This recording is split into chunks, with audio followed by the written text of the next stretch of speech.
por darnos esta oportunidad de estar aquí en este lugar, en este seminario que hoy vamos a dar. Vamos a dar la bienvenida a cada uno de ustedes que están en este lugar, hermanos, de los diferentes lugares que nos han dado el privilegio de estar delante del Señor. Vamos a hacer una oración para poder iniciar este estudio de esta mañana. Oremos.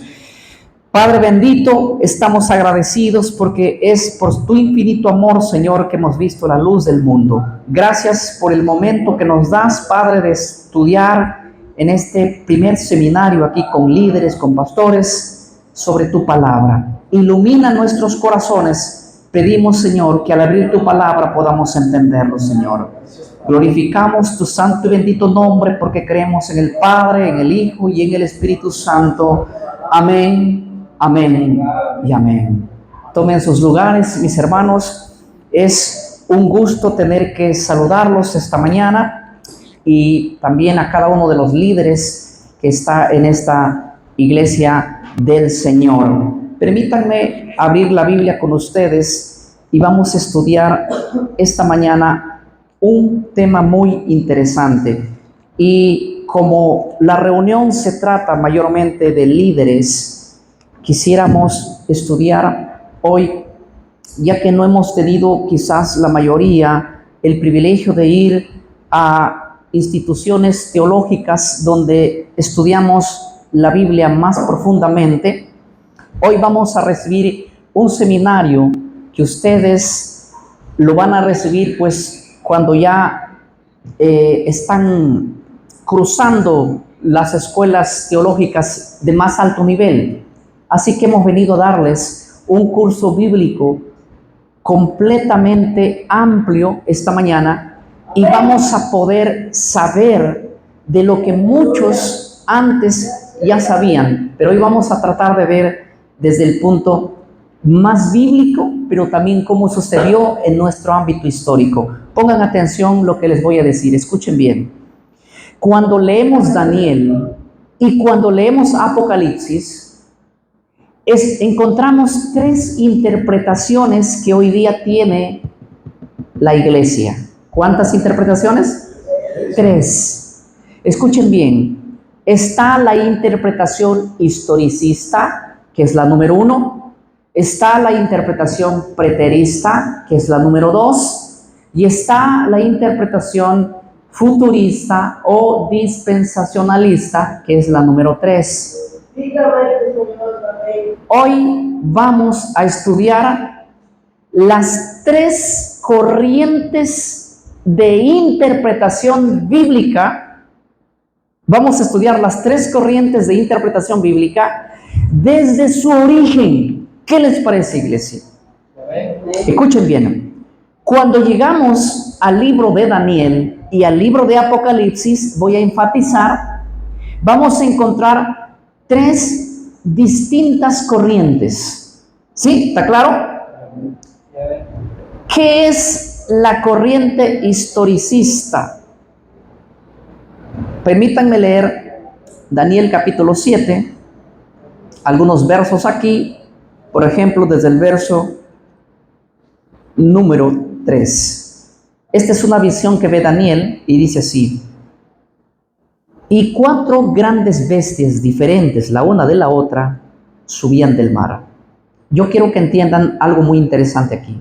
Daniel va a ver una visión donde 4 bestias diferentes salen del mar, ¿verdad? Hoy voy a decirles, porque yo sé que ustedes han estudiado esta parte, voy a mencionarles que las 4 bestias que surgen en Daniel capítulo 7 son 4 imperios que se levantarían en la tierra. Esto lo sabemos de antemano todos los que hemos estudiado las profecías bíblicas. ¿Verdad que sí? La primera es Babilonia, la segunda es Medo y Persa, la tercera es Grecia y la cuarta viene a ser el imperio de Roma. Hasta ahí nadie tiene alguna objeción o contradicción, ya que todas las denominaciones eso así se ha interpretado, porque así es. Amén. Pero yo quiero decirles ¿De dónde salen las corrientes de interpretaciones bíblicas diferentes? Es en Daniel capítulo 7, el verso 23. Dice así: la cuarta bestia será un cuarto reino en la tierra, será diferente de todos los otros reinos, y a toda la tierra devorará, trillará y despedazará. El verso 24 dice: y los 10 cuernos significan que de aquel reino se levantarán 10 reyes, y tras ellos se levantará otro, el cual será diferente. Aleluya. Ahora, yo quisiera decirles algo que es muy importante para mí, es lo siguiente. ¿Qué es? Hoy vamos a hablar un poquito, ¿qué es la corriente historicista? La corriente historicista es aquella interpretación bíblica que tenían los primeros cristianos. Desde el segundo siglo, por 500 años, la iglesia ha sido historicista.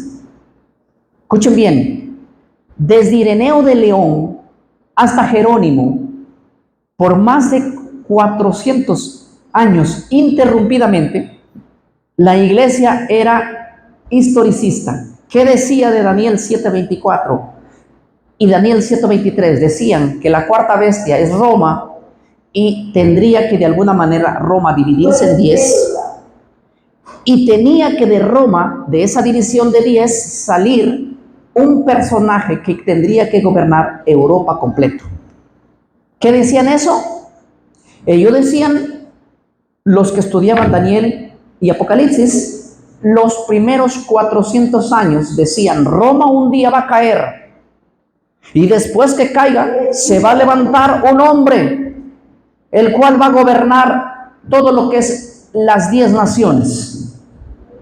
Y esto ocurrió sí o sí en el año 538, después de la caída de Roma, que fue en el 476.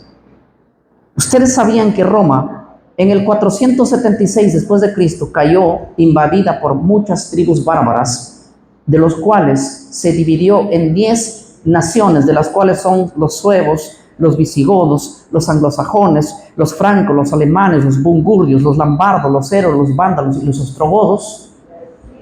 Roma se dividió en 10. ¿Y qué dice Daniel 7:24? La cuarta bestia significa, los 10 cuernos significan que de aquel reino se levantará, ¿qué? 10 reyes. Entonces, ¿qué decía la iglesia? Durante 400 años, Roma va a caer. ¿Y de Roma se levantará qué?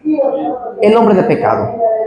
¿Sabes lo que escribió uno de los personajes llamado Juan Crisóstomo?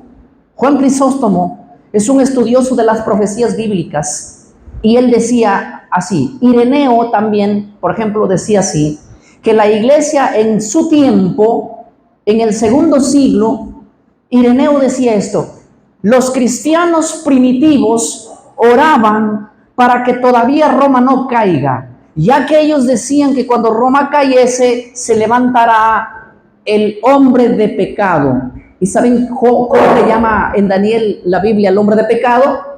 Le llama el cuerno pequeño. La pregunta es: ¿de qué bestia sale el cuerno pequeño? ¿De la primera, de la segunda, de la tercera o de la cuarta? Daniel 7:23 dice así, dijo así: la cuarta bestia será un cuarto reino en la tierra. Verso 24: de aquel reino se levantarán 10 reyes, y tras ellos se levantará otro. Ese Daniel 24, 25, 23 y 24 dice que de la cuarta bestia saldrían 10 naciones, y aquí están las que salieron: los suevos, los visigodos, los anglosajones, los francos, los alemanes, los burgundios, los lombardos, los eros, los vándalos y ostrogodos. ¿De dónde salieron ellos? De Roma. Estas naciones fueron las naciones que conformaron la antigua, escuchen bien, Europa. Pero la Biblia dice que tras ellos se levantará otro, pero que tiene que levantarse en ese tiempo, porque a 3 de los que se levantaron los tenía que destruir, dice el verso 24, miren. Y los 10 cuernos significan que de aquel reino se levantarán 10 reyes, y tras ellos se levantará otro, el cual será diferente de los primeros, Pongan atención. Y a 3 reyes derribará. Y a 3 reyes derribará. Para que derribe a 3 reyes, se tiene que haber levantado en esa época. Ahora, la pregunta es esta. Si Roma es el 4º imperio, Roma se tenía que dividir en 10, y Roma se dividió en 10 en el 476 después de Cristo. Esto aquí nadie va a poder contradecir, porque todos los estudiantes de la Biblia hemos llegado a esa conclusión. Todos los cristianos primitivos eran historicistas. ¿Cuál es la corriente historicista? La corriente historicista es la que dice que Daniel y Apocalipsis se tienen que cumplir cada evento, y la historia tiene que demostrar que así fue. Les hago una pregunta. ¿La historia demostró o demuestra en el presente que Roma se dividió en 10? Sí. La historia demuestra que de en medio de esas 10 naciones surgió algún cuerno pequeño, algún poder. El único poder que se levantó de en medio de Europa, escuchen bien, iglesia, el único poder que se levantó de en medio de Europa fue el poder de la iglesia, que hoy tiene su sede central, ¿dónde? En Roma. El único poder que se levantó en medio de Europa y gobernó Europa completo es el poder que la iglesia tiene hoy en día, su sede central, ¿dónde? En Roma. Ojo, no estoy hablando de los católicos, que los católicos como grupo o como miembros, ellos son gente muy sincera. Estoy hablando del cerebro de la Iglesia Católica, de los que están sentados allá donde, en el Vaticano. Ellos son los que en el año 538 tuvieron autoridad sobre toda nación, tribu, lengua y sobre todo pueblo. De hecho, este mismo poder aparece en Apocalipsis 17. Y la mujer estaba sentado, ¿sí?, sobre una bestia. Y la mujer estaba sentado sobre las aguas. Y Apocalipsis 17:15 dice: las aguas que vistes donde la ramera se sienta son naciones, tribus, lenguas y pueblos. Ustedes se dan cuenta que la Biblia le llama a este sistema que tiene su poder allá en Roma una mujer fornicaria o adúltera. Pero esta mujer, a pesar que es adúltera y fornicaria, tuvo su dominio sobre naciones, tribus, lenguas y pueblos, porque la mujer se sentaría sobre las aguas. Y Apocalipsis 17:15 dice: y las aguas que viste donde se sienta la ramera, ¿son qué? Naciones, tribus, lenguas y pueblos. No existe otro candidato que cumpla estas características. Y por eso es que nosotros, como iglesia evangélica y como pastores que estudiamos profecía, siempre hemos hablado como hablaron nuestros antepasados. ¿Quiénes son los fundadores, por así llamarlo, del protestantismo? Díganme. ¿Alguien aquí puede decirme quiénes son los primeros protestantes que salieron en contra de esta iglesia que tiene su sede central en Roma? ¿Saben quiénes son? ¿Alguien me puede decir algún nombre? ¿Perdón? Martín Lutero. ¿Cuál era el mensaje de Martín Lutero? ¿Contra quién decía que es el cuerno pequeño? ¿A quién le acusaba como el falso anticristo? ¿Contra quién luchaba él? ¿Saben contra quién? Contra el poder que tenía su sede central, ¿dónde? O que tiene su sede central, ¿dónde? En Roma. Ahora, yo les voy a decir que el mensaje de Lutero y de los reformadores siempre ha sido ir en contra de este sistema. Todos los reformadores, estamos hablando desde Juan Calvino, de Tomás Cranmer, de John Knox, Martín Lutero, Catermatter, estamos hablando de Zwingli, estamos hablando de Adam Clarke, estamos hablando de Newton. Todos los reformadores tenían el mismo mensaje que les estoy dando yo esta mañana. ¿Qué decían ellos? Eran historicistas. Los historicistas siempre han condenado que el cuerno pequeño es el poder que salió de Roma y que tiene su sede central en Roma y que gobernó Europa en la antigüedad. Y cuando este poder salió, que fue después de la caída de Roma, después del 476, hubieron simplemente 3 poderes que se opusieron a esta iglesia. ¿Saben quiénes se opusieron? De las 10 naciones que existían en la antigüedad, los érulos, los vándalos y los ostrogodos fueron los 3 poderes que se opusieron contra la iglesia. No sé si me estoy dejando entender. Ahora les voy a decir una cosa. Los érulos que se opusieron a la iglesia fueron destruidos en el 493. Los vándalos que se opusieron a la iglesia fueron destruidos en el año 534. Y los ostrogodos que se opusieron contra la iglesia, que tiene su sede central en Roma, fueron quitados y talados en el 538. Y fue la fecha exacta que Clodoveo les da a la iglesia, que tiene su sede central en Roma, autoridad sobre todo lo que es Europa completo. ¿Y saben cuántos años duró en el poder? Hasta 2 años después de haber comenzado la Revolución Francesa. O sea, hasta los años 1798 exactamente fue que duró el poder que tuvo este cuerno pequeño sobre Europa.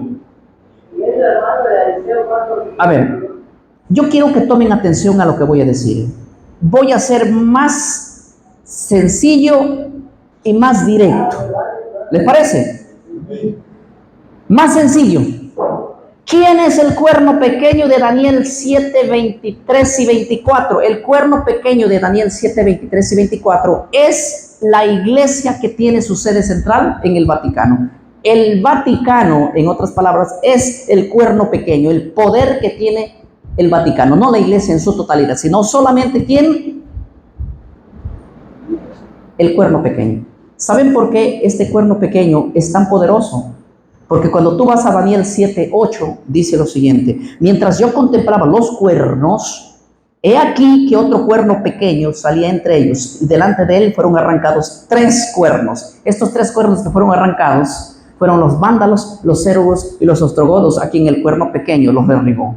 Y esto está marcado en la historia, que cayeron uno en el 493, otro en el 534 y el otro en el 539. Hoy día, en la actualidad, los suevos existen y son Portugal. Hoy día los visigodos existen y son España. Hoy en día los anglosajones son Inglaterra y existen. Hoy día los francos son Francia y existen. Hoy los burgundios, que son Suiza, existen. Los lombardos son Italia y existen. Pero no vas a encontrar prueba existente de los érulos porque fueron extinguidos en el 493. No vas a encontrar pruebas de la existencia de los vándalos porque fueron destruidos en el 534. Ni encontrarás pruebas evidentes de la existencia de los ostrogodos porque fueron extinguidos en el 538. ¿Por qué 7 naciones de las 10 que en la antigüedad existían hoy no existen? ¿Quién los quitó y quién los extinguió? El poder que hoy tiene su sede central, ¿dónde?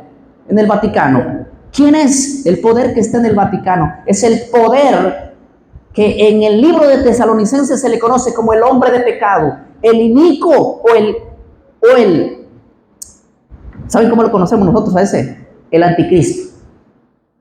¿Qué nombre le da Tesalonicenses? Hombre de pecado, inicuo, hijo de perdición.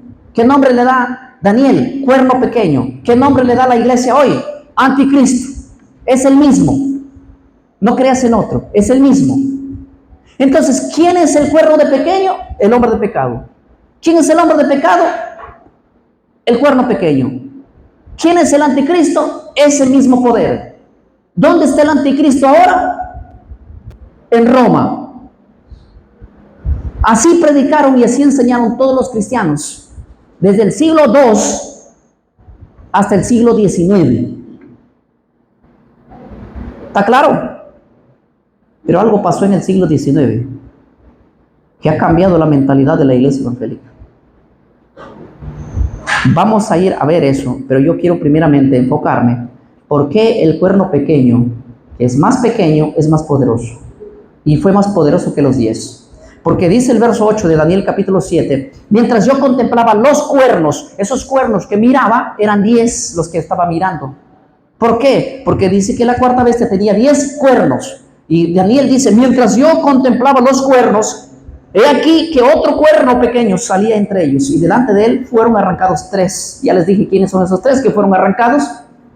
Y aquí que este cuerno tenía ojos como de hombre y una boca que hablaba grandes cosas. La palabra hebrea mencionada allí es, y tenía una boca que hablaba blasfemias en contra de Dios. Esa es la palabra más entendible. ¿Está claro? Les hago una pregunta. ¿Por qué este cuerno era diferente que los 10 que se levantaron antes de él? ¿Saben por qué era diferente? Por varias razones. La primera razón es porque este cuerno era pequeño y los otros eran grandes. Segundo, es porque este cuerno tenía ojos y boca. Tercero, porque este cuerno derribó a 3 de los primeros y los dejó a 7. Y cuarto, porque este cuerno es un cuerno que dominó sobre toda Europa, sobre los demás cuernos. Por eso era diferente. Y les voy a decir una cosa muy importante. ¿Cómo es que alguien tan pequeño pueda gobernar a cuernos más grandes? Y no solo a uno, sino a todos. Y hacerle guerra inclusive a 3. ¿Cómo es que este cuerno pequeño? ¿Por qué? ¿Qué tenía de hábil? El problema es que este cuerno tenía ojos como de hombre. ¿Y saben lo que significa la palabra ojos en profecía de Daniel? Ojos significa sabiduría. ¿Qué más? Inteligencia. O sea que este era pequeño, pero a pesar de que era pequeño, era más inteligente que los demás cuernos. ¿Quién es el animal más fuerte del mundo? Dígame. Yo creo que el elefante es el animal más fuerte. Si pongo a un león del lado de un elefante, el león no puede hacer nada. Para matar un elefante tiene que haber más leones. Pero yo les hago una pregunta. ¿Por qué los elefantes que tienen la fuerza y el tamaño más grande del mundo, por qué no dominan sobre la raza humana? ¿Sabe por qué el hombre domina al elefante? Porque el hombre es inteligente. Yo les voy a decir una cosa. Siempre la inteligencia va a gobernar sobre la fuerza. Así que este cuerno es el cuerno más pequeño, pero que tiene ojos. ¿Y qué significa ojos? Inteligencia, sabiduría. Y déjenme decirles lo siguiente, que el poder que tiene su sede central allá en Roma no es un poder cualquiera. Es uno de los poderes más inteligentes de la tierra, pero la astucia y la inteligencia que tiene no viene de parte de Dios. No viene de parte de Dios, porque la inteligencia y la sabiduría que tiene es usada por el diablo. ¿Sí? Porque todo lo que ha hecho es hablar blasfemias. Dice que tenía boca que hablaba grandes cosas. En el libro de Apocalipsis 13 dice que con su boca hablaba blasfemias contra de Dios, para blasfemar su tabernáculo, para blasfemar su nombre, para blasfemar todo lo que hay en el cielo. ¿Están conmigo, hermanos? La iglesia evangélica hoy, escuchen bien, trabaja para el Vaticano y no lo sabe. ¿Ustedes sabían eso o no? No se olviden de esta frase que estoy diciendo. Lo vamos a ver un poquito más adelante. Yo quiero decirles algo interesante que es muy impresionante de lo que este poder que se levantó en Roma ha hecho hoy en día. Miren, ¿quién es el país, escuchen bien, más pequeño del mundo? ¿Me pueden decir ustedes el nombre? ¿Quién es el país más pequeño del mundo? Digan, no tengan miedo. No. No. El país más grande del mundo es el Vaticano. ¿Sabían o no? Es independiente, es un estado independiente. ¿Hay algún estado, país más pequeño que el Vaticano? Díganme, ¿existe o no existe? No existe. El país el estado más pequeño del mundo es el Vaticano. Ahora va la pregunta 2. ¿Quién es el país más rico del mundo? Díganme ustedes. ¿Ah? ¿Quién? ¿Saben quién es el país más rico del mundo? El Vaticano. Estados Unidos no se compara al tremendo, escuchen bien, sistema que tiene el Vaticano económicamente hablando. Escuchen bien, Estados Unidos es el país más poderoso del mundo, militarmente hablando.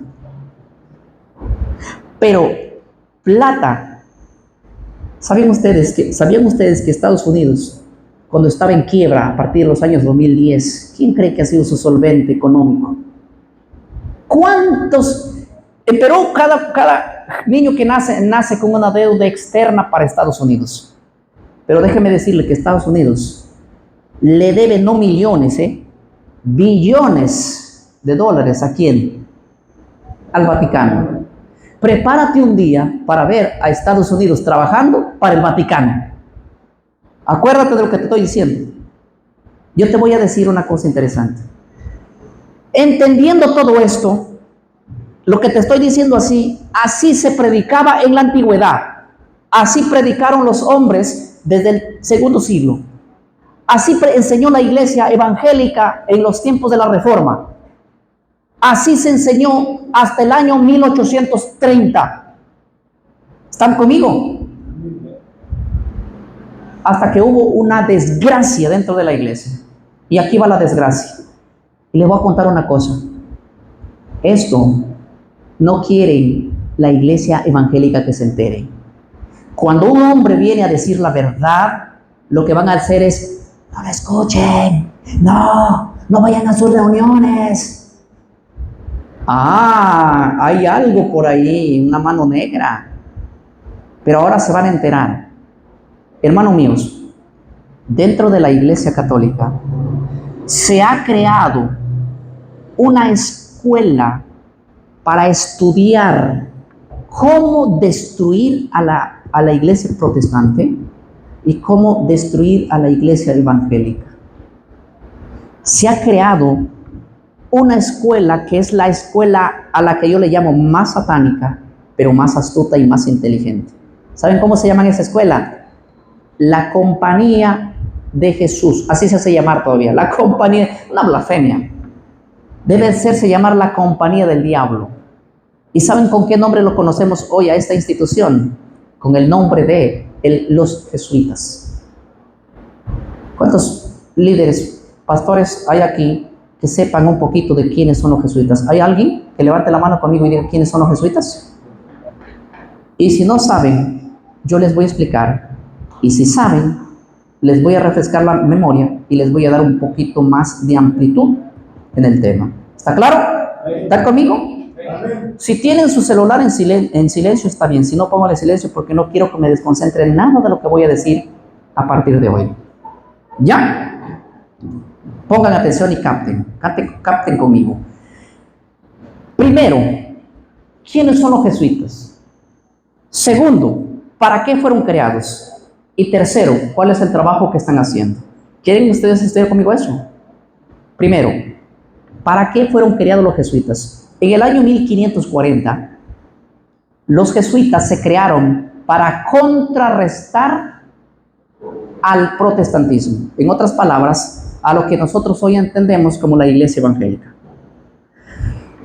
Pero no pudieron frenarlo porque los primeros cristianos reformadores como Lutero, Calvino y todos los demás frenaron a los jesuitas por muchos años y no lo pudieron frenar mucho tiempo porque los jesuitas tuvieron una inteligencia más sabia que la iglesia evangélica. ¿Y saben lo que dijeron? Nosotros no pudimos entrar, pero vamos a hacerle daño desde adentro. Y los jesuitas entraron a las propias iglesias evangélicas, ¿sí? Y tomaron los cargos más altos de la iglesia evangélica.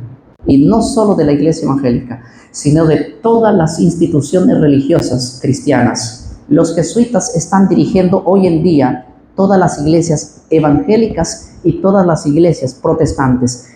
¿Quiénes son los jesuitas? Pero ¿cómo entraron? Como estudiantes de teología. ¿Cómo entraron? Entraron como misioneros, como médicos, como apoyo, como evangelistas, y ahora poco a poco han escalado. Y la dirigencia hoy en día de las iglesias son puros jesuitas. Una infiltración terrible que está teniendo la iglesia evangélica, porque el origen de los jesuitas fue destruir al protestantismo. Dijo San Ignacio de Loyola, el creador de la escuela de los jesuitas: en 500 años no va a existir ni rastro de los evangélicos. Y créanme que casi lo está logrando, porque en estos 500 años que ha pasado de protestantismo, la iglesia evangélica está acabada por dentro y nadie se ha enterado. Nadie se ha enterado. El primer tema, escuchen bien, el primer tema que ellos debían hacer dentro de las iglesias, infiltrándola, era: vamos a silenciar a cada iglesia que predique que nosotros somos el cuerno pequeño. Vamos a silenciarlo. ¿Con qué? Con programas de entretenimiento, con programas de día de esto, día aquello, día lo otro, con programas que no tengan que ver. Es más, las iglesias grandes han creado todo el sistema que tú vas a predicar por todo un año. Han creado folletos y han creado libros para que te digan a ti lo que tienes que predicar en cada iglesia, y cada año te tienen así dándote qué es lo que vas a predicar tú. ¿Me dejo entender? Y las iglesias ya no están predicando estos temas. Yo quisiera esta mañana decirles aquí a todos los pastores que están evangélicos aquí: ustedes, ¿cuándo fue la última vez que les llamó la Junta General de los pastores evangélicos a decirles: vamos a abrir la Biblia y vamos a estudiar Daniel y Apocalipsis? Yo pertenezco al cuerpo de directivo de los pastores en Lima, y saben que en una reunión que tuvimos, los altos mandos de arriba nos dijeron: no estudien Apocalipsis ni Daniel, porque es un misterio. Un misterio. O sea que porque es un misterio no hay que leerlo y no hay que estudiarlo. ¿Qué dice Daniel? ¿Qué dice Apocalipsis 1:1? La revelación de Jesucristo que Dios le dio. Sí, dale un aplauso si quieres. La revelación de Jesucristo que Dios le dio. Dios le dio a Jesucristo para que Jesucristo le dé.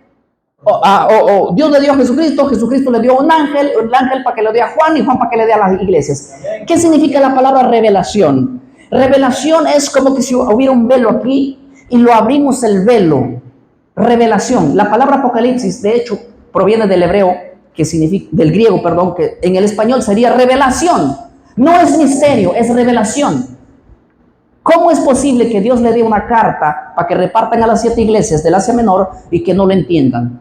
¿Saben por qué no se entiende Apocalipsis? ¿Saben por qué no se entiende Daniel? Porque hoy en día la iglesia no tiene ni un conocimiento de los primeros 5 libros de la Biblia. Yo les voy a hacer un examen, discúlpenme, pero voy a hacer un examen yo a cada uno de ustedes. Me voy a poner aquí un poquito y le voy a hacer algunas preguntas que no quiero que me respondan. ¿Quién de ustedes ha estudiado el tema de las 7 fiestas solemnes? Levanten la mano. Hablo de los pastores evangélicos. Nadie. ¿Quién aquí? Cuando a mí miren, le voy a decir, no lo digo por jactancia, pero yo respeto a los maestros bíblicos que me enseñan desde los primeros 5 libros. Los primeros 5 libros es la base de toda la creencia del cristianismo. Para entender el Nuevo Testamento hay que estudiar los primeros 5 libros: Génesis, Éxodo, Levítico, Número y Deuteronomio. Maestro que no sabe los primeros 5 libros, yo no sé bajo en qué está basada su teología y su enseñanza. ¿Por qué? Porque el libro de Apocalipsis y el libro de Daniel no va a ser entendible mientras no se haya dominado los primeros 5 libros de la Biblia. Y saben hoy lo que se dice: hoy en día, ¿para qué vamos a estudiar el Antiguo Testamento? Hoy estamos en el Nuevo y solo el Nuevo y el Nuevo, y hay Biblias hasta mutiladas que vienen con la mitad para adelante. ¿Y para qué necesitamos estudiar los libros antiguos? No. No se entiende Apocalipsis y Daniel porque la base del fundamento de esos libros está en los 5 primeros libros. ¿Alguien ha estudiado el tema del santuario, sus dimensiones, sus partes, las profecías que tenía el santuario? Las fiestas solemnes que sonaban como la fiesta de trompetas, el día de expiación, el día de Yom Kippur, esas son eventos escatológicos que tú lo ves en el libro de Apocalipsis. Las 7 trompetas, no vas a entender si no estudiaste las 7 trompetas o la fiesta de trompetas del día y el día de expiación en el santuario. No vas a poder entender eso.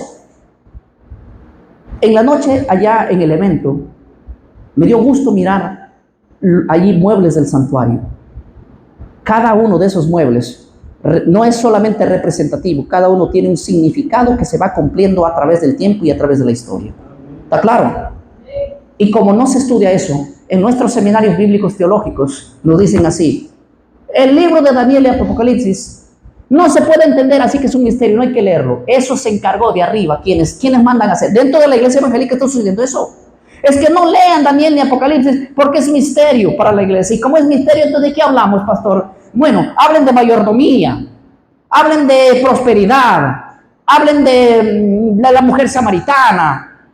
Hay tantas cosas que hablar. Sí, celebren el día del pastor, el día del diácono, el día inclusive del templo, lo que sea, pero lo que ustedes tengan es mantengan a la iglesia allí unida.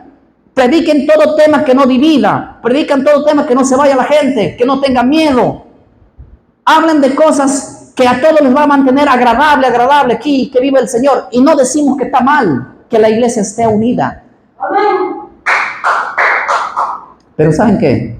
¿Dónde están los temas que marcan el tiempo de hoy? La iglesia no sabe ni en qué época estamos hoy. Y la Biblia dice que Dios no va a hacer nada sin revelar primero, ¿qué cosa? A sus siervos, los profetas. Y déjeme decirle que ya está revelado. Ya está revelado. Entonces, ¿quién ha filtrado las iglesias? ¿Y quién hoy domina las iglesias? El jesuismo. Se infiltraron a partir de los años, en el siglo XX y en el siglo XIX, lo que más ha ocurrido es la infiltración del jesuismo dentro de las denominaciones. Y no me extraña que aquí adentro esté a uno más como testigo. Y le mandamos saludos si eso es cierto. Y alguien que nos vea también a través de la pantalla. Lo que estoy diciendo es verídico, hermano. Verídico. Le voy a decir una cosa. En los primeros 3 siglos, la iglesia, cuando hablamos, por ejemplo, del primer siglo, las persecuciones del primer siglo hicieron que la iglesia aguantara la persecución y solo fieles se mantuvieron. Pero en el siglo III, la iglesia dijo, no más a las persecuciones, dijo Constantino, no les perseguimos más. Ahora, como no les perseguimos más, que entraron todo tipo de ¿qué? De hombres que no estaban convertidos. Y ahí entró él también, infiltrado como un jesuita. En la antigüedad, aunque no existían los jesuitas, él hizo el papel de jesuita. Porque él entró disfrazado de ser cristiano y no lo era. Y metió dentro de la iglesia prácticas terriblemente paganas, Constantino. Como la adoración a las imágenes, a la cruz que le encontró, de hecho, su madre. Yo no sé que en 300 años nadie lo encontró, y la madre de Constantino va a Jerusalén y se encuentra hoy la cruz de Cristo y la trae. Y las reliquias y la Navidad fue colocada dentro como tradición pagana. El día venerable, día del sol, la colocó dentro y otras cosas que hizo. Pero lo que quiero decirles es la siguiente, iglesia. Todas estas prácticas que metió Constantino hasta el día de hoy están dentro de nuestras iglesias, y más de 1700 años nosotros peleando si es de Dios o no es de Dios. Yo me agarro la cabeza y digo, ¿cómo no se ha diferenciado en lo que es de Dios y lo que no es de Dios? Si el que lee ampliamente la historia comprenderá qué cosas salieron del mundo y se metieron dentro, y hasta ahora la tenemos y lo abrazamos y no queremos dejarlo. Y pobre de ti que hables en contra de eso, pobre de ti, te disciplinamos, te quitamos. Ya el hermano renegó. Una locura lo que está pasando hoy aquí. Pero déjenme decirles que esto pasa en Perú. Yo vengo a hablar de allá porque conozco las iglesias de allá. Aquí no digo nada. ¿Por qué? Porque yo sé que aquí está el remanente de Dios en las iglesias evangélicas, ¿verdad? Esto no pasa acá. Muy bien. Lo que sí vengo a decirles es interesante que esta migración de jesuitas dentro de las iglesias ocurrieron en el siglo XIX y en el siglo XX. Hoy ni se diga, hermano. Hoy ni se diga. Pero déjenme decirles interesante. ¿Cuál era la intención del jesuismo? Que la gente se quede así, ¿ven? Calladita, la iglesia se quede calladita y no diga que el cuerno pequeño, ¿quién es? Roma. No digan que el cuerno pequeño es el poder del Vaticano. Y díganme ustedes, ¿cuándo fue la última vez que asistieron a un evento profético donde se dice, vamos a hablar de profecía y que la profecía diga quién es el cuerno pequeño? ¿Quién es? ¿Cuándo fue la última vez? ¿Me pueden dar una fecha? No se ha dado, muy bien. Ahora se va a comenzar a dar. Pero les voy a decir una cosa, ¿saben por qué no se ha dado? Porque ningún pastor de la élite va a hacer eso. ¿Saben por qué? Porque los pastores de la élite se van y se sientan con el hombre de pecado allá en Roma. Y están haciendo invitaciones y están recibiendo plata. ¿Y sabes qué? Y nosotros somos alcahuetes porque nosotros no nos paramos a denunciar eso. Y como ellos reciben plata, mira, vamos a suponer, yo, Miguel Ángel Ortiz, me voy y doy estos seminarios fuerte en contra del catolicismo. En contra no de la iglesia católica, sino del que está allá en Roma sentado y todo su grupo de gente ahí, que esos son el cuerno pequeño. Si yo empiezo a hablar en contra de ese sistema, ¿me explico? O van a tomar dos decisiones, o me van a bajar, ¿sí? Porque la élite de arriba me va a poner a sentarme, ¿sí? O segundo, lo que van a hacer es aniquilarme, o lo tercero que van a hacer, lo primero es lo más bueno. Lo primero es que viene el Vaticano y te hace una invitación. Queremos hacer ecumenismo, mira que el mundo está mal, ¿por qué no nos sentamos a conversar de cómo mejorar la sociedad? No tenemos nada en contra de la iglesia, pero sí tenemos $1 millón para ti, si te parece. ¿Qué tal? Lo único que tienes que decir es unificar ya el tema de los antepasados como Martín Lutero, Calvino, todos ellos han sido hombres que han hablado en contra del sistema y miren, estamos en otras épocas donde debemos llevarnos por amor y todo lo demás. La iglesia tiene que entender que hay que unificarnos en ese sentido. $1 millón no caería nada mal en mi cuenta bancaria, que no la tengo de hecho, que quisiera tenerla. ¿Qué dicen ustedes? Entonces, ¿qué le damos de comer a los pichones de acá? Después de recibir $1 millón, yo vengo y les digo, hermano, no hablemos de cuerno pequeño ni de nada. Hablemos del Día del Pastor, ¿les parece? Hablemos de prosperidad, de negocios, hablemos de cualquier cosa, menos nuestra mentalidad no está. Y hay otras iglesias inclusive que tienen su material por 1 año. Sí, cada uno va a saber lo que va a predicar. Eso ya no sería, porque les voy a contar así en 1 minuto. Los temas que yo hago, primeramente doblo rodillas y lo busco acá para que el Señor me diga lo que tengo que decir a su pueblo. Yo no me puedo sujetar a lo que alguien me diga para hacer, en serio. Y eso justamente es lo que el pastor también me planteaba anoche y eso lo comparto completamente. Pero déjenme contarles, lo que yo vengo a decirles es un chismerío. Es algo que está ocurriendo real y nosotros no podemos hacernos los ciegos en pleno siglo XXI. ¿Sí? El tiempo de la venda fue en los siglos pasados, en la Edad Media. Hoy hay que despertar un poco y hay que despertar en contra. ¿Y saben qué? Les voy a decir una cosa. A estos temas, la iglesia le tiene miedo.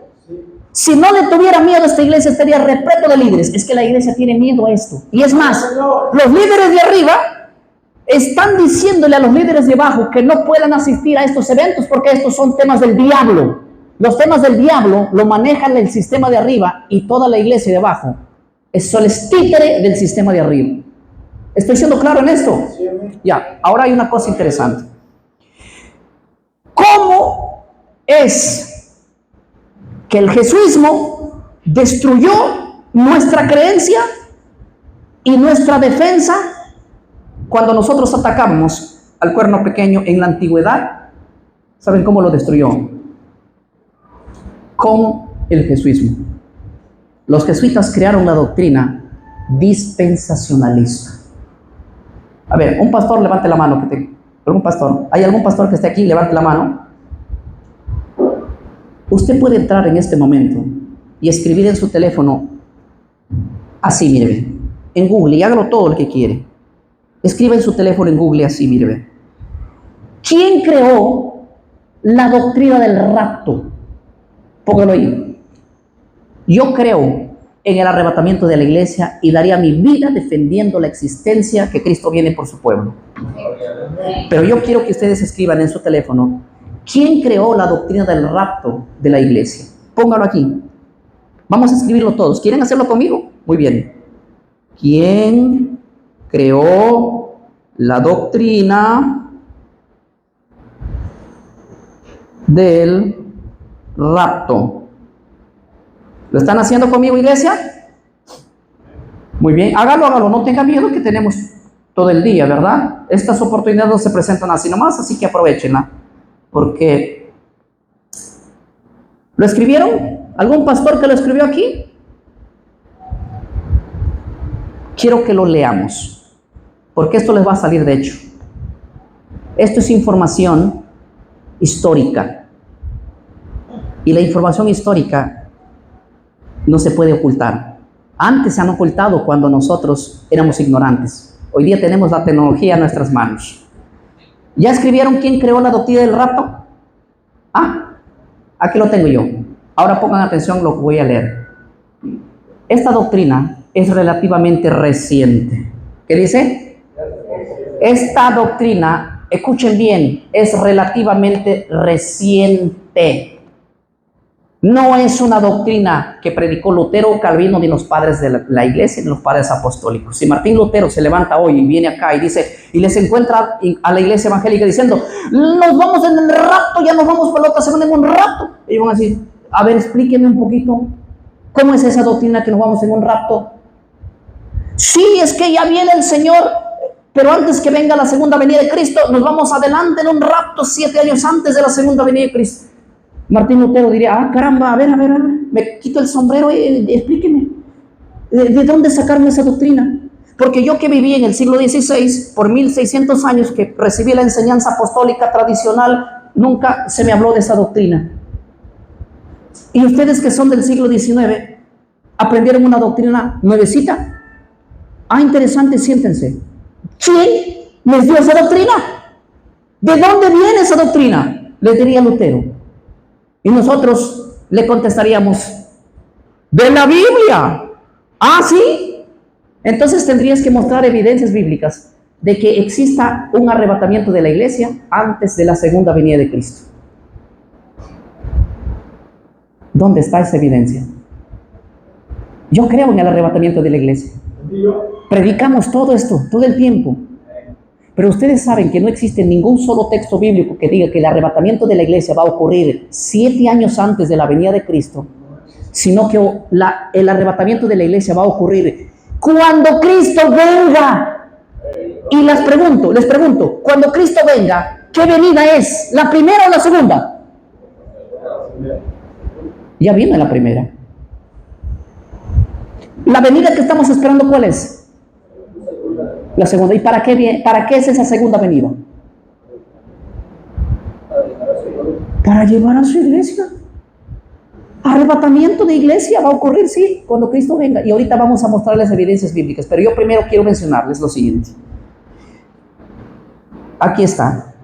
John Nelson Darwin es el padre de esta doctrina.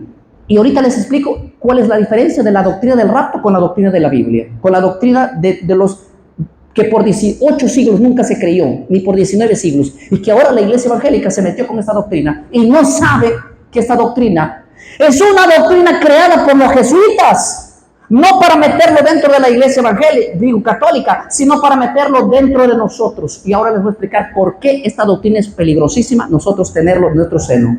Pero habla contra de esta doctrina. El que habla en contra del rapto está hablando en contra de Dios. No, mi hermano.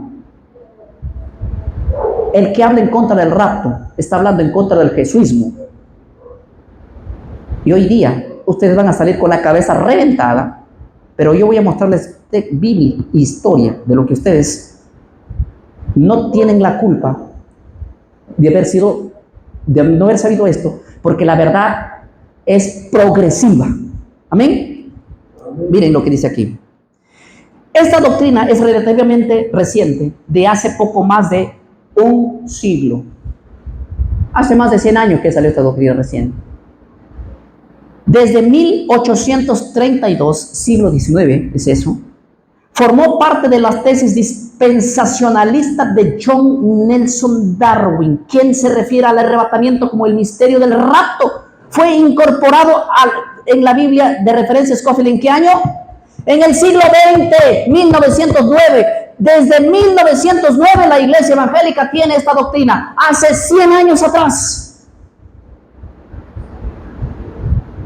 ¿Cómo la ven? ¿Cómo la ven? Yo les voy a decir una cosa. Ahora vamos a ver la diferencia entre el rapto y la diferencia entre el arrebatamiento. ¿Qué les parece? ¿Quieren ver eso?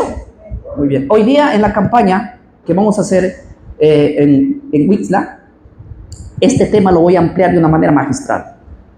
Pero escuchen bien. La diferencia de la doctrina del rapto es tan diferente a la doctrina del arrebatamiento que es netamente bíblico. Yo les voy a demostrar que Cristo sí va a venir a arrebatar a su iglesia, pero que no va a existir un rapto antes del arrebatamiento. ¿Está claro? Ya. El problema es que el arrebatamiento es una doctrina del siglo XX, creada por jesuitas. Y la doctrina del arrebatamiento es netamente bíblica, y que no te engañen que es la misma. Y porque aquí va la diferencia. Primeramente, ustedes tienen que saber cuándo va a ocurrir el arrebatamiento de la iglesia. ¿Quieren saber cuándo va a ocurrir el arrebatamiento de la iglesia? Abran su Biblia conmigo. Vayan al magistral teólogo bíblico que vamos a estudiar hoy, al Rey de Reyes y Señor de Señores, que yo no dudo de su palabra de él. Puedo darle la palabra de cualquier predicador menos de él. Juan capítulo 13 o 14. Juan en el capítulo 14. ¿Tienen sus Biblias ahí? Háblalo. Juan capítulo 14.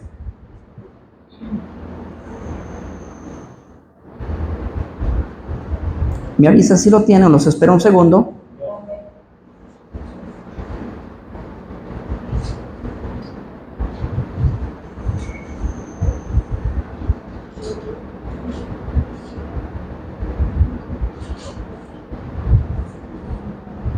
Cuando lo tienen me dicen amén y lo leemos. Amén.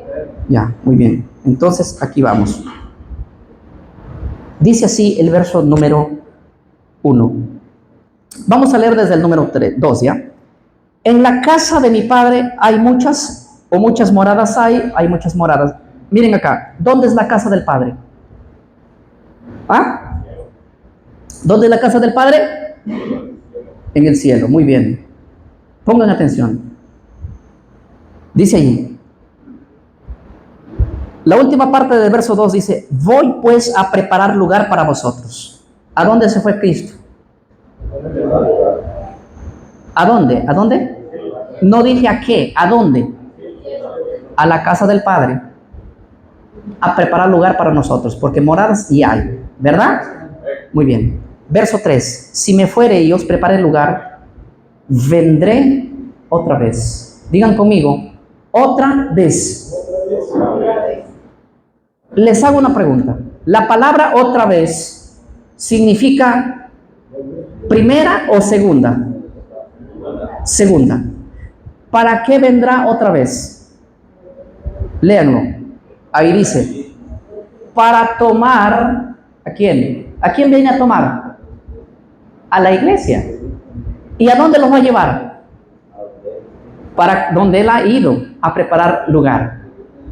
En otras palabras, el texto está diciendo así, me voy a la casa del Padre porque allá hay moradas para todos ustedes. Voy a preparar lugar y cuando prepare vendré otra vez, segunda venida, y los tomaré. ¿Sí? Para que donde yo estoy, ¿qué? La pregunta es esta. ¿Cuándo Él viene a llevar a las moradas que están en los cielos a su iglesia? ¿En la segunda venida o antes de la segunda venida? Allá. Y si hacemos un esfuerzo y buscamos en la Biblia que diga que el Señor viene a llevarnos en un rapto antes de la segunda venida, 7 años antes de la segunda venida, y si hacemos un esfuercito y preguntamos a los pastores, yo voy a estar hasta el día jueves en la noche, yo le voy a dar en las manos $1,000 contados y sonantes a aquel pastor que me saca un versículo bíblico.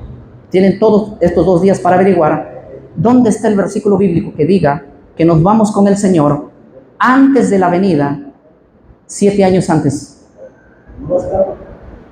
Me pasan la voz nomás y le estamos así, contantes y sonantes.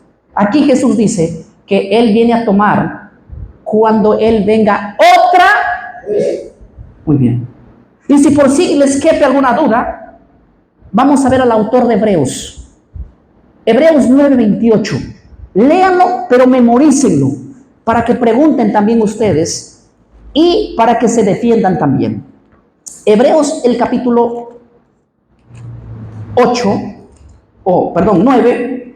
Hebreos el capítulo 9. Hebreos 9:28. No le tengan miedo a la Biblia, hermano. Hebreos 9:28. Son cristianos, ¿verdad? Muy bien. Dice así. Miren que este verso ni siquiera necesita interpretación. Hebreos 9:28 dice: así también Cristo fue ofrecido una sola vez para llevar los pecados de muchos. ¿Dónde fue ofrecido Cristo una sola vez? ¿Necesita venir a ofrecerse de nuevo? Ya no. ¿Cómo se llama la vez que Él vino? Se llama la primera venida. Ahora miren lo que sigue diciendo el texto. Y aparecerá por segunda vez sin relación con el pecado. Quiere decir sin nada que ver con la primera venida. ¿Para qué aparecerá por segunda vez? Ahí dice el texto. Para salvar a los que lo esperan. ¿Para qué vino Cristo la primera vez? Para morir. Por dar su vida por muchos. ¿Y aparecerá por segunda vez para qué? ¿Cuándo va a salvar a los que lo esperan? ¿En su venida o 7 años antes de su venida? Ah, muy bien. Qué bonito cuando nos entendemos cuando leemos la Biblia, ¿verdad? Es bonito así. Pero déjenme contarles. Vamos a usar otro verso. Para por si alguien diga, faltó un versículo bíblico porque tiene que ser 3 versos. Les puedo poner 20 ahorita, pero vamos por el tiempo. Le voy a poner solo 3. ¿Ya? Claro, todo eso vamos a hablar. Segunda de Tesalonicenses, capítulo 2. Segunda de Tesalonicenses, capítulo 2, el verso 1. Pongan atención. El que tiene oído, oiga, ¿ya? Pongan atención. Segunda de Tesalonicenses, capítulo 2. Dice así. ¿Tienen ahí su Biblia, hermanos? Sí. Ah, muy bien, dice. Pero con respecto a la venida de nuestro Señor Jesucristo y a nuestra reunión con Él. La pregunta es, ¿se va a reunir la iglesia con Él? La pregunta es, ¿cuándo se va a reunir? ¿En su venida o antes de su venida? Por eso el texto dice, pero con respecto a la venida de nuestro Señor Jesucristo y a nuestra reunión con Él. El arrebatamiento de la iglesia no va a ocurrir antes de la venida, sino en la venida. Miren lo que dice Primera de Tesalonicenses capítulo 4, que nosotros, que la iglesia, ¿cuántas iglesias son aquí? A ver, levante la mano, ¿cuántas iglesias? Todos somos iglesia, ¿verdad? Ya, ¿sabes hasta cuándo vamos a esperar nosotros para reunirnos con el Señor? ¿Sabes hasta cuándo? No hasta antes de la venida, sino hasta la venida. Primera Tesalonicenses 4:15 dice, por lo cual os decimos esto en palabra del Señor, que nosotros que vivimos, que hayamos quedado hasta cuándo, hasta la venida del Señor. No nos iremos más adelante de los que están muertos, porque el Señor mismo con voz de mando, con voz de arcángel, con trompeta de Dios, descenderá del cielo. Miren mi mano, descenderá del cielo. Los muertos en Cristo resucitarán. Ahora lo que dice el verso 17. Luego nosotros, los que estemos vivos, los que ya hemos quedado, seremos arrebatados juntamente con los que han resucitado y recibiremos al Señor en el aire y estaremos siempre con Él, con el Señor. Mi pregunta es, ¿hasta cuándo va a demorar que la iglesia sea arrebatada? Hasta la venida del Señor. No antes de la venida, sino hasta la venida. Yo espero esa venida gloriosa cuando la iglesia sea arrebatada. Y oro y me esfuerzo y le pido al Señor ser uno de los arrebatados en el día que Él venga. Sí. La venida de Cristo, escuchen bien, es para llevar a su iglesia. el arrebatamiento de la iglesia. ¿Pero qué es el rapto entonces? El rapto, según la teoría de John Nelson Darwin, es creer que el Señor viene 7 años antes de la venida. ¿Están entendiendo? La teoría de Darwin, ¿de qué año es? Del año 1832 en adelante. Esa teoría tiene apenas 180 años, pero escuchen bien, pero la iglesia evangélica no aceptó eso, sino hasta el año 1909 en adelante, o sea, en el siglo pasado, cuando la iglesia evangélica surgió en el siglo XX, porque la iglesia evangélica es nueva, hermano. Antes de nosotros, los que existieron eran los bautistas, los presbiterianos, ellos eran los verdaderos protestantes. Los luteranos, los bautistas, los anglicanos, los metodistas, todos ellos, ¿qué eran? Ellos eran los verdaderos protestantes. Ellos eran la iglesia que salió de Roma, los estudiosos que condenaron al catolicismo, los que dijeron el cuerno pequeño, él es el anticristo, condénenlo todos. Nosotros salimos de ahí y nosotros nos fuimos los primeros en pagar pato porque le recibimos a los jesuitas con los brazos abiertos y a John Nelson Darwin, que nos enseñó que el anticristo no es la iglesia católica, y no hablen más de ellos.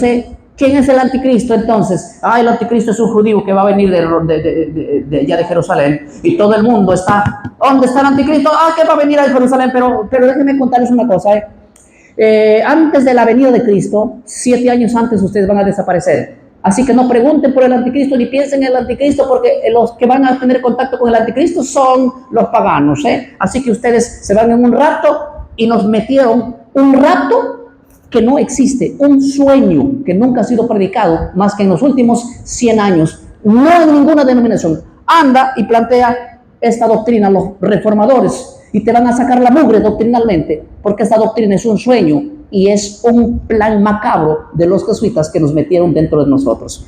La doctrina del rapto es una creación para que nosotros dejemos de hablar del anticristo verdadero y hablemos del anticristo de pantalla que va a venir supuestamente en el futuro. ¿Y cuándo va a venir? No sabemos, porque lo que sí sabemos es que nosotros nos vamos y no tenemos con él ningún contacto. Aquí se va a quedar 7 años a gobernar a los paganos, y va a ser una alianza, y va a ser una construcción, todo eso lo tenemos detalladamente, la historia, desde cuándo funcionó, quién la inventó, por cuál y cuál es el propósito. ¿Saben cuál es el propósito? Redondeo. El propósito es que la iglesia no tenga bronca con el verdadero anticristo y hagamos alianza y hagamos cultos ecuménicos y nos unamos a la iglesia católica. ¿Qué les parece? Cuando existen 50 millones de mártires que pelearon en contra de ese sistema y dieron su vida por ellos, y nosotros hoy en día le hemos dado la espalda a 19 siglos de historia. 1900 años la iglesia condenó al verdadero anticristo, y en los últimos 100 años la iglesia no quiere hablar del anticristo porque a él le dijeron que el anticristo es un judío. ¿Escucharon ustedes la teoría de que el anticristo es un judío? Muy bien, eso les pasa por andar siguiéndole a Gary Lee, al doctor Armando Alducin, cabecillas del sistema que nos lleva esta doctrina terrible. Y le voy a decir una cosa que es más interesante. Vamos a refutar con un solo argumento que el anticristo no puede salir de Jerusalén. ¿Quieren que refutemos? Y ustedes van a hacer esta pregunta mortal a aquellos líderes que les quieran decir y engañar que el anticristo es de Jerusalén. Primera pregunta. Según el texto bíblico de Daniel 7, ¿quién es el cuarto imperio? El primero es Babilonia, el segundo es Medo-Persia, el tercero es Grecia, y el cuarto, ¿quién es? No tenga miedo, ¿quién es? Roma. No tenga miedo, ¿quién es? Muy bien. La pregunta es, según Daniel 7:23, dice Daniel 7:23, y la cuarta bestia es un cuarto por reino que se levantará en la tierra. ¿Quién es esta cuarta bestia? Roma. Y de aquel reino, o sea, ¿de dónde? ¿De dónde? De Roma, de la cuarta. Se levantarán 10 reinos. Y ahí, en ese medio, se levantará ¿quién? Otro. ¿Quién es ese otro? Un cuerno que tiene ojos y boca. La pregunta es, ¿ese cómo se le conoce? como el cuerno pequeño, como el hombre de pecado, como el hijo de perdición en Tesalonicenses, y hoy lo conocemos como el anticristo. ¿De dónde tenía que salir? Díganme ustedes. ¿De qué potencia? De Roma. Ahora, díganme ustedes de dónde salieron el cuento de que el anticristo tendría que salir de Jerusalén. ¿Ah? ¿Dónde está la evidencia bíblica que la cuarta bestia hacía Jerusalén? ¿Saben de dónde salió eso? De la mente del dispensacionalismo. Los jesuitas crearon la postura dispensacionalista. Ya hablamos un poquito del historicismo, ¿verdad? Y quienes defendían la doctrina o la postura historicista.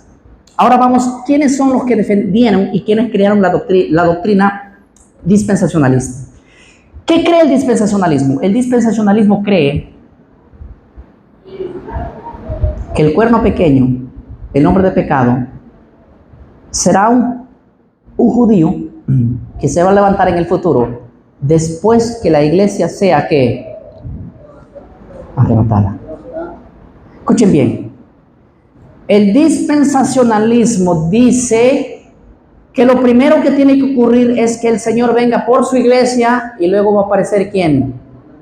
El anticristo, el hombre de pecado, ¿verdad? ¿Verdad que sí? ¿Dónde dice eso la Biblia? ¿Dónde dice la Biblia que primero viene el rapto de la iglesia y después viene el anticristo? Vamos a ver que la Biblia dice al revés. ¿Quieren leer que la Biblia dice lo contrario? Abran conmigo sus Biblias. Y no solo lo lean, sino memorícenlo. Segunda de Tesalonicenses 2, 1 al 3. Y ahora sí, leyendo este verso, ustedes van a entender muy bien que el trabajo de los dispensacionalistas y del jesuismo fue tremendo. Miren lo que dice Segunda de Tesalonicenses capítulo 2. ¿Qué dice el título en la Reina Valera 1960 que ustedes tienen? O en cualquier otra versión. Pero yo tengo aquí en mis manos la Reina Valera 1960. Es la que un pastor evangélico usa más, por eso la uso. ¿Qué dice ahí el título? Respecto a la venida del Señor. Sí, el título dice aquí en mi Biblia, manifestación del hombre de pecado. ¿Así dice? Está diciendo cuándo se va a manifestar el hombre de pecado, ¿verdad?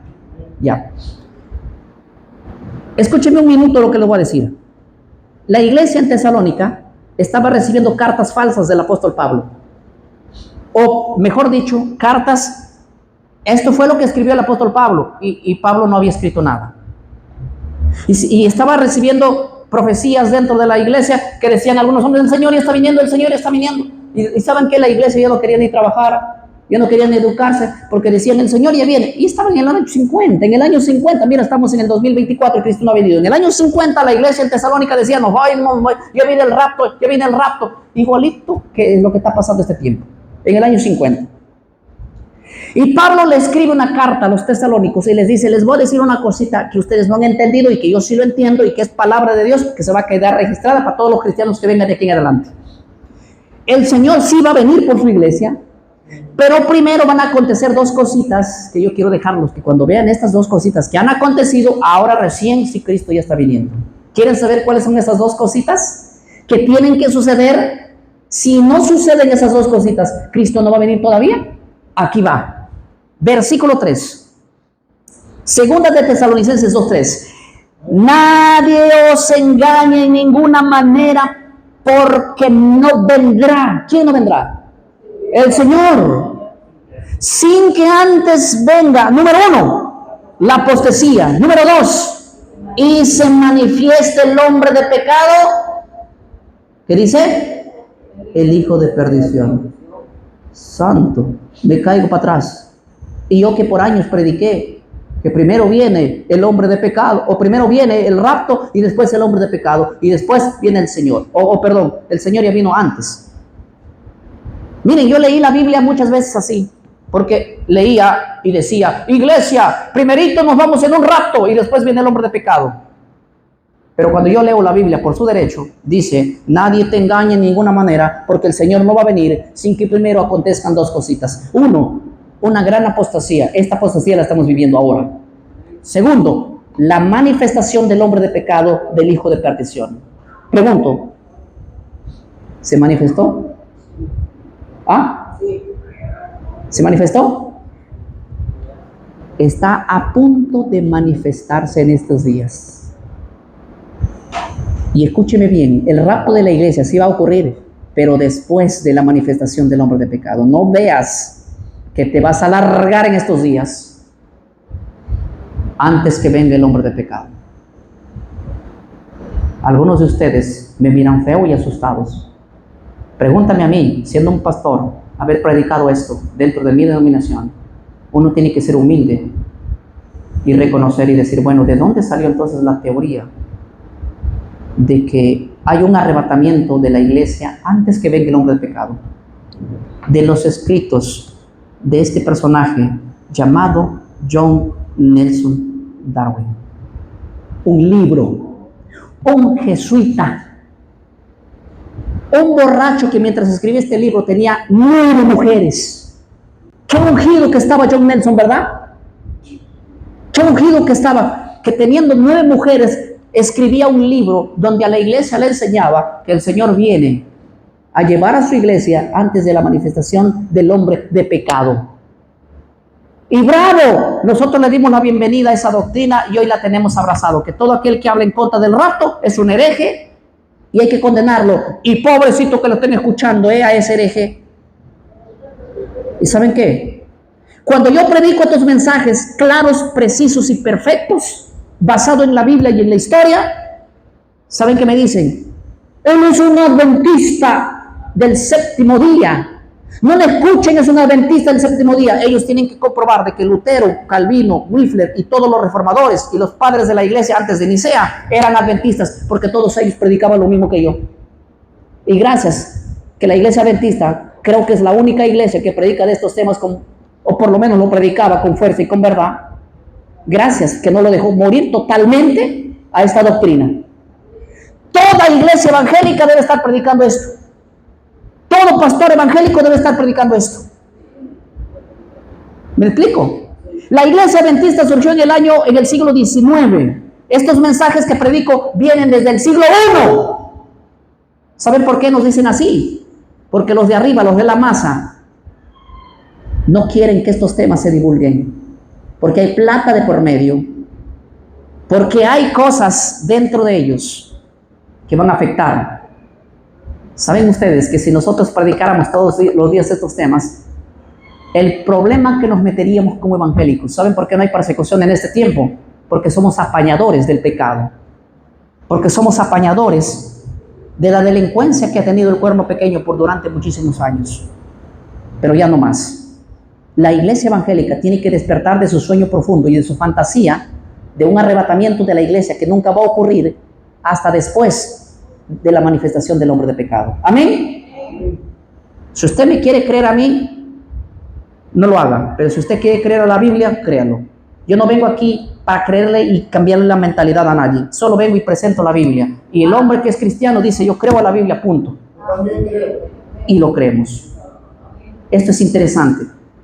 Según las palabras de la Biblia, no va a existir ningún rapto antes de la manifestación del hombre de pecado. Ahora sí les voy a decir la segunda pregunta. ¿Quién es el que va a causar la gran tribulación? ¿Quién es el que va a causar la gran tribulación, iglesia? ¿Para qué viene el anticristo? ¿Para qué viene el anticristo? ¿Para causar qué? La gran tribulación. Ahora la pregunta es, si la iglesia no se ha ido en el arrebatamiento de la iglesia, ¿dónde va a estar mientras que el hombre de pecado haga la gran tribulación? Ah, qué bonito, muy fácil, ¿verdad? Entonces, déjame de bajarles de la nube y decirles lo siguiente. Prepárense. No se van a ir en ningún rapto. Prepárense a pasar como pasó la iglesia primitiva. ¿Qué corona nos manejamos nosotros para decir, es que yo soy la niña de los ojos del Señor? El Señor no me va a dejar pasar por la gran tribulación, me va a llevar en un rapto. Qué lindo si fuera así. ¿Y por qué lo mataron a Pedro? ¿Por qué le reventaron la cabeza a piedradas a Esteban? ¿Cómo murió Pablo? cómo murieron los cristianos primitivos, cómo murieron los reformadores, cómo murió Jos, y a manos de quién. Déjenme decirles una cosa.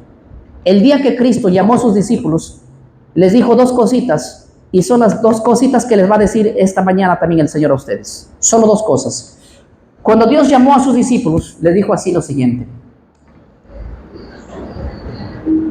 el que no deja padre, madre, esto, aquello y todo lo que posee por mí, no puede ser mi discípulo. Y lo segundo, el que no está dispuesto a dar su propia ¿qué? Diga con más fuerte, ¿su propia qué? ¿Su propia qué?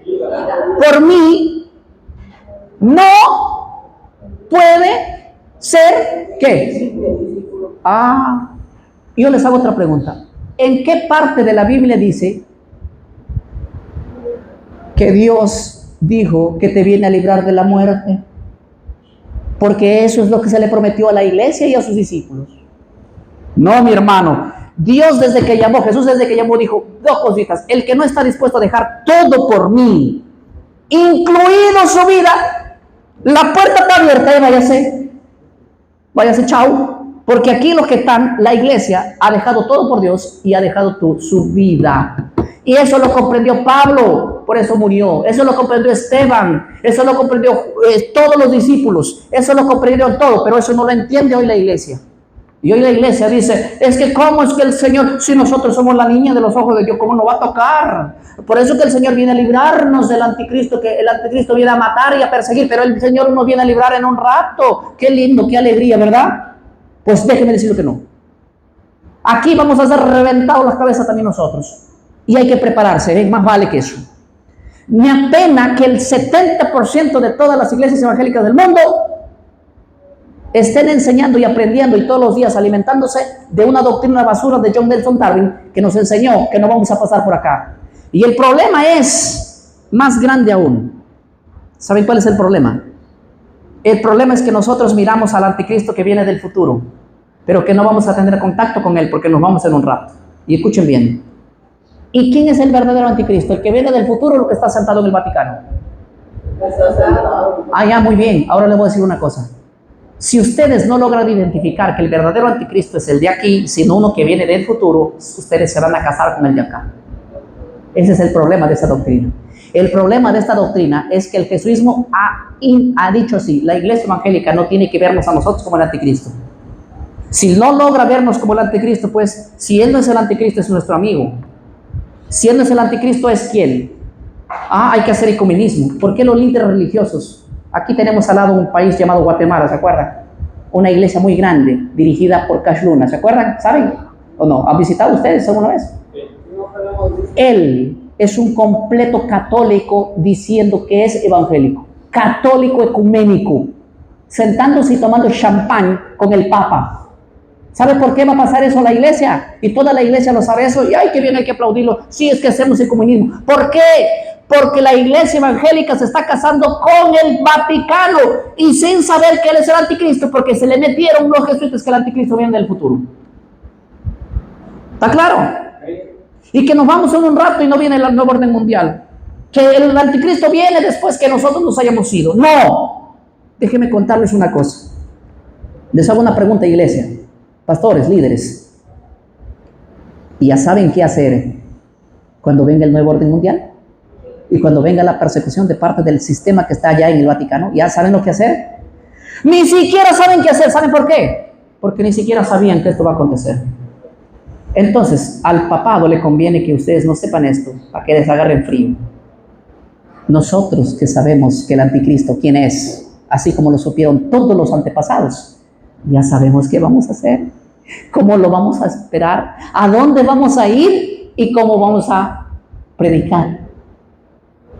Pero tristemente, la iglesia evangélica está en una ceguera completamente ciego. No sabe lo que va a hacer. Porque estos temas, desde el día que naciste y congregaste, nunca lo escuchaste en una iglesia. Porque no, ya el sistema lo cayó. De la iglesia evangélica lo sacaron. Lo sacaron. Tú vas a ver que hay semanas de oración, la cual es bueno, no digo que está mal. Tú vas a ver que hay semanas de mayordomía, la cual digo que está bueno, no está mal. Que hay semanas de la mujer, que hay semanas del hombre, que hay semanas del niño, que hay semanas del pastor, hay semanas de todo. Pero tú dentro de una iglesia evangélica nunca vas a entender esta semana es la semana de la profecía. Vamos a estudiar Daniel y Apocalipsis para ver los eventos de los últimos tiempos. No existe eso, fue quitado ya hace 100 años atrás. Por eso es que hay gente desde que nació nunca estudió esto. Y no tienen la culpa ustedes, porque la oveja no elige qué pasto comer. La oveja elige el pasto que le da quién. Y como nuestros líderes, porque los pastores de hoy también ya nacieron en el sistema, captados por el sistema. Los que nos dirigen son los de arriba. Y nos dicen qué es lo que tenemos que hacer. Y si no te sujetas a la regla de ellos, vaya, ¡pa! ¡Chao! No tienes opción ni a reclamar nada. ¿Está bien o no? Y muchos pastores hay así, que están tímidos, porque lo único que les queda es eso. Y yo sé, pastor, que el rapto de la iglesia, a mí me lo dicen, es falso. Pero si yo predico esto, me van a votar. Ah, bueno, si tú no has nacido para hablar la verdad, no naciste con el don del pastorado, déjalo que es ahí.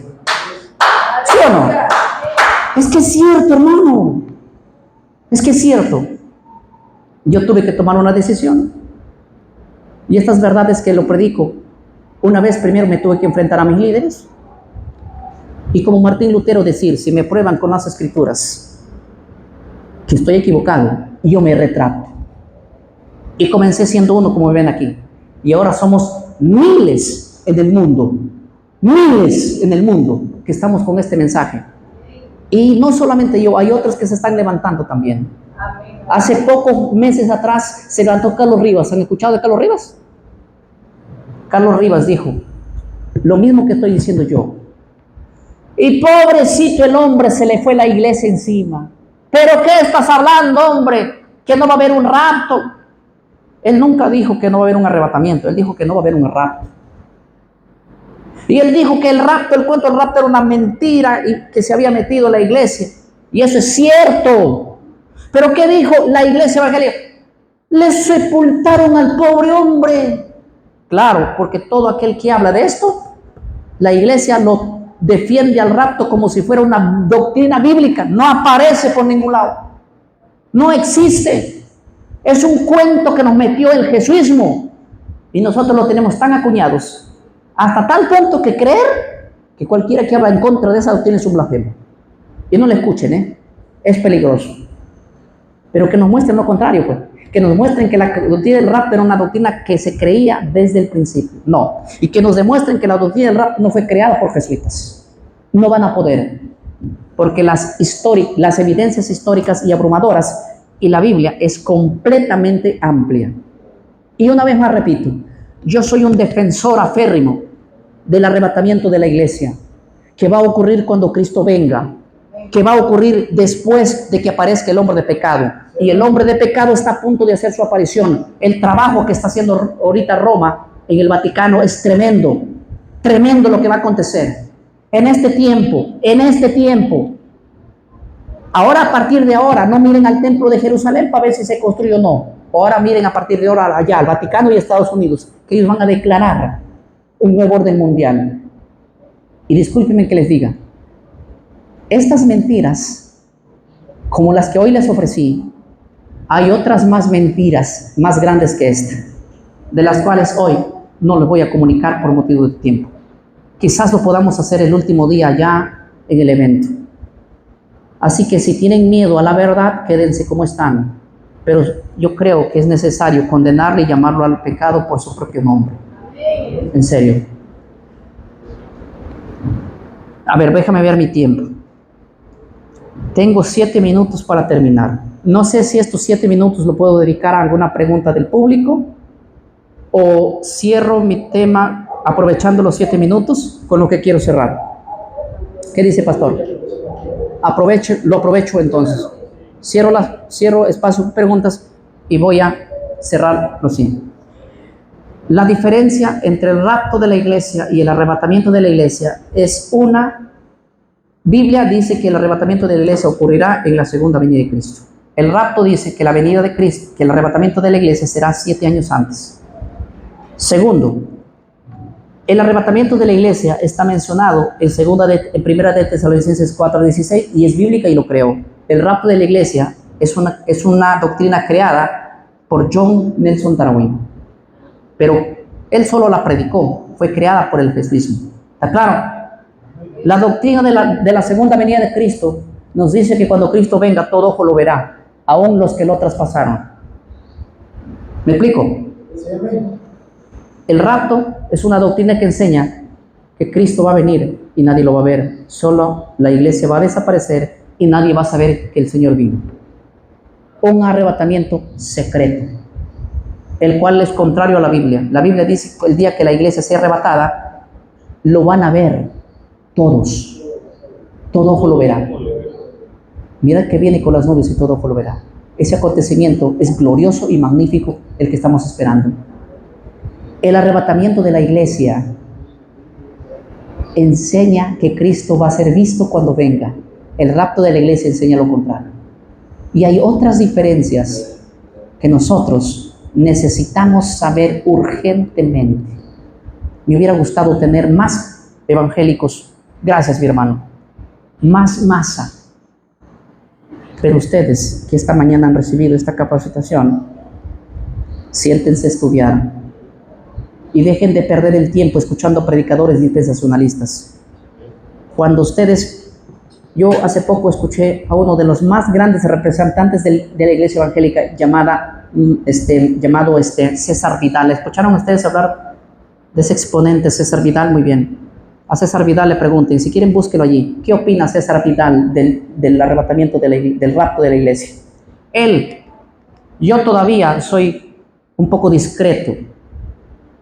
César Vidal dice, el rapto de la iglesia fue creado él te habla allí por el jesuismo, por los dispensacionalistas, él te mete todo y te dice, es una completa disparatada lo que hoy en día la iglesia ha aceptado. Es falso con F mayúscula, es una locura teológica lo que hoy nos han vendido dentro de la iglesia. César Vidal es un máximo representante de la iglesia evangélica, que es muy estudioso y muy letrado. Y toda persona que es estudiosa y letrada no cree en este rapto. Me apena decirles que aún los testigos de Jehová, que son herejes en doctrina, no crean en este rapto de la iglesia, porque sean más documentados que la iglesia evangélica todavía. Me entristece que las denominaciones que tienen pobre doctrina se hayan dado cuenta y han dejado estas doctrinas y lo están dejando cientos de personas. ¿Cuántos esta mañana dicen, yo quiero obedecerle a Dios y no quiero obedecerle al hombre? Amén. Ahí donde estás, ponte de pie y vamos a darle gracias al Señor. Y si hay alguien aquí que ha abrazado esa doctrina, ¿sí? No se sienta mal. No se sienta mal. Todo tiene su momento, todo tiene su tiempo. Sí. No diga, bueno, ay, qué perdido estaba. No, diga. Yo cada día al Señor oro para que me enseñe y me instruya. Y hoy me ha contestado. Y me va a educar y me va a ir educando más. Sí. Sí. Nosotros no tenemos la culpa. Yo también he sido parte del sistema y he apoyado al jesuismo. Pero un día tuve que tomar una determinación y decir, ya no más. Y déjenme decirles lo siguiente, iglesia. Yo me quedé completamente solo. Así ve. Solo. Porque cuando tú predicas esta doctrina, la iglesia te da la espalda, los líderes te dan la espalda. Y cuando comenzamos a levantar la iglesia de cero, nos reuníamos 2, 3, y en esos 2, 3 se levantaba el profeta y decía, el Señor me dice que somos odiados, el Señor me dice que nadie va a venir ni va a escuchar tu mensaje, el Señor dice que solamente nosotros, anoche soñé que solamente nosotros somos. Yo decía, Señor, pero es que ¿quién en la Biblia que ha predicado la verdad ha sido multitud? ¿Quién? Nadie. Y me agarraba de la promesa del Señor allí. Hay duda cuando la iglesia te deja solo. Hay duda cuando tú estás solo. Sí, hay duda. Y esos pocos orábamos. Y una noche yo me sentía tan débil, pero no quebrantado de mi conciencia. Y yo le dije al Señor, mira, Estaba orando 3 horas arrodillado ahí, y en esa oración yo le dije, Señor, yo quiero que tú me digas solamente una cosa.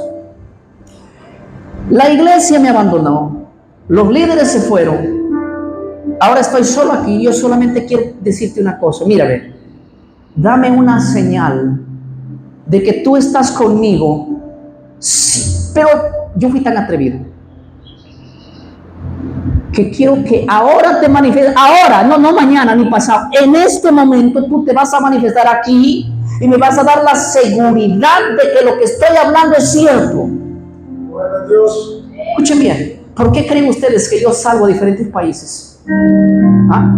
Yo le digo, tú me tienes que dar la seguridad ahora, y aunque no me crea nadie, y aunque no acepte nadie, yo sabré que tú estás conmigo y que me levantaste para esto, porque yo quiero no dudarlo, yo quiero estar convencido. ¿Saben qué? Y le dije, Señor, ahora me siento quebrantado, me siento solo, no me siento que nadie me apoya, pero no me importa si tan solo tú me muestras en este momento, te manifiestas aquí. Así de malcriado fui. Yo voy a salir a predicar esto con poder y sin dudar absolutamente de nada. En ese momento, no me vas a creer, la gloria de Dios se manifestó con un poder tremendo ahí. Y no hubo, escúcheme bien, hermano, después de eso, después de esa manifestación clara, tremenda y precisa que el Señor me ungió allí en ese momento, yo le dije, Señor, nada más quiero, nada más. No me importa si no se levanta nadie más como yo, pero que tú me has confirmado y tú mismo te has manifestado para decirme que esto es cierto. Yo a partir de hoy lo voy a predicar a cada individuo de esto. Y el que escucha tu palabra, amén, y el que no también. Pero yo ya dije y hice lo que tú me mandaste a hacer. A partir de ahí, el mensaje ha sido dado a las naciones. Y hay iglesias enteras en los diferentes lugares, inclusive aquí en México, que se están uniendo y diciendo, ya basta de alcahuetear al cuerno pequeño. Vamos a levantarnos de nuevo y decir quién es el culpable. Vamos a levantar una persecución, sí. Vamos a ser partes y estropeados, sí. Se va a levantar el gobierno en contra de nosotros, sí. Pero mi pregunta es, ¿acaso no tiene que pasar eso? Tiene que pasar eso. Pero es que la iglesia no ha levantado su voz, por eso es que seguimos todavía en este mundo y no hemos apresurado la predicación del evangelio. Iglesia, es el momento de despertar. Ahora. Y si la persecución no ha venido, lo vamos a provocar, pero lo vamos a provocar con verdad y con justicia. Y en el nombre del Señor, yo les invito a ustedes a renovar sus vidas también, a hacerlo y a pedirle perdón a Dios por no haberlo hecho, o también a decirle, Señor, yo no fui culpable porque no supe. Pero esta mañana, que ya es tarde aquí, entrégale tu corazón a Dios y sé más puntual en esta iglesia. Busca, no es la necesidad migrar, no es que ahora dónde me voy porque estoy aquí en mi iglesia, predican diferente, no, quédate aquí y refórmala. Pronto debe haber muchas más iglesias, cientos de iglesias evangélicas, volviendo a predicar como predicábamos en antaño, cuando predicábamos en la antigüedad. Se tiene que reformar ahora. Cierra tus ojos allí, ¿sí? Y dile conmigo, gracias Padre por esta palabra. Gracias por haberme comunicado. Bendice, Señor, mi vida. Enséñame, Señor, cómo hacerlo. Ahí en tu corazón dile, perdóname, Señor. Yo quiero hacer tu voluntad. Había muchas cosas. Hoy volver delante de ti. Dar mi vida así como lo hicieron los hombres del pasado. Ahí en tu corazón pídele perdón al Señor. Yo sé que está bien. Levanta tu mano donde estás, y si estás enfermo, deja que el Señor se manifieste. Órale al Señor. En esta mañana deja que el Señor.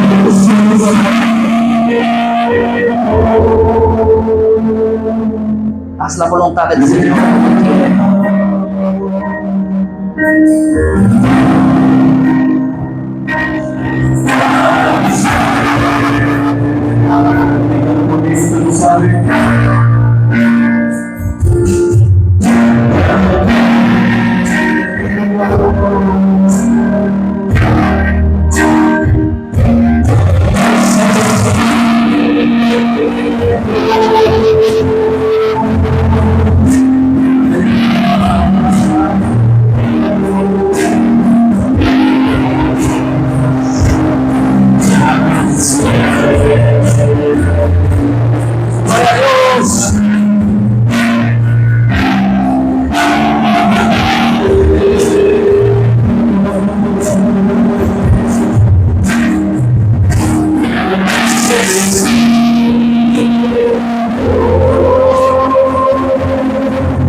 ¿Creen ustedes que el Espíritu Santo está aquí? ¿Creen ustedes que el Espíritu Santo está aquí? Y recibí la iglesia de levantar. No se queden. Quiero orar con ustedes. Vénganse aquí ahorita. Todos los que están allá afuera. Los que no están aquí, tienen una necesidad de orar. Todos, vénganse. Vamos a orar por todos los días. Es una bendición que Dios nos permite. Gracias, Padre. Preparar para orar.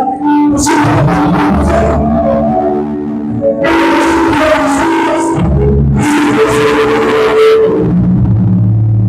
Vamos a orar a Dios.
Yo creo que aquí estás con nosotros, Espíritu de Dios.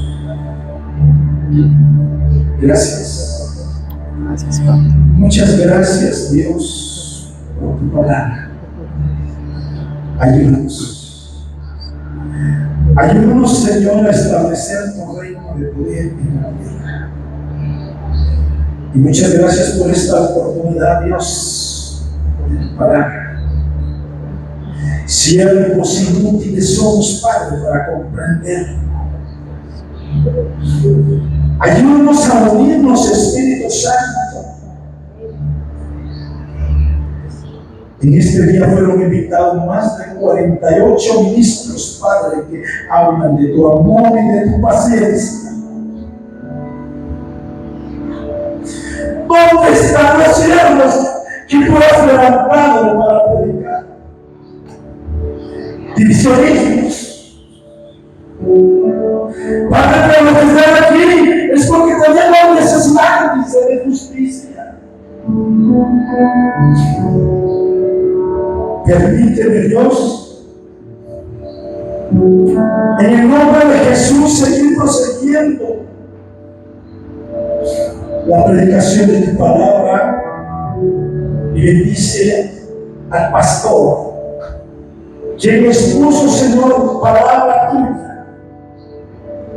La acepto y la recibo, Dios, porque está en tu manual. Esta dosis, Dios, que Él ha entregado es para nuestra vida. Respalda los ministerios que tú has levantado como los apóstoles, profetas, evangelistas, pastores y maestros, a fin de perfeccionar nuestras casas y perfeccionar a los santos para la obra del ministerio. Muchas gracias en el nombre de Jesús. En esta mañana, Padre, benditos esta reunión y permítenos, Padre, seguir hacia adelante en lo que falta en la ciudad de nuestra. Guarda nuestra salida y guarda nuestra entrada los que aquí estamos. En el nombre de Jesús te lo pedimos. Amén.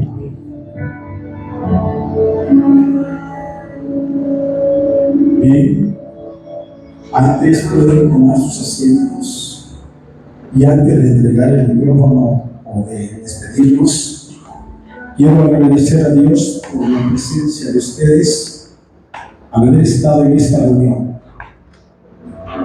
Usted no se va a ir.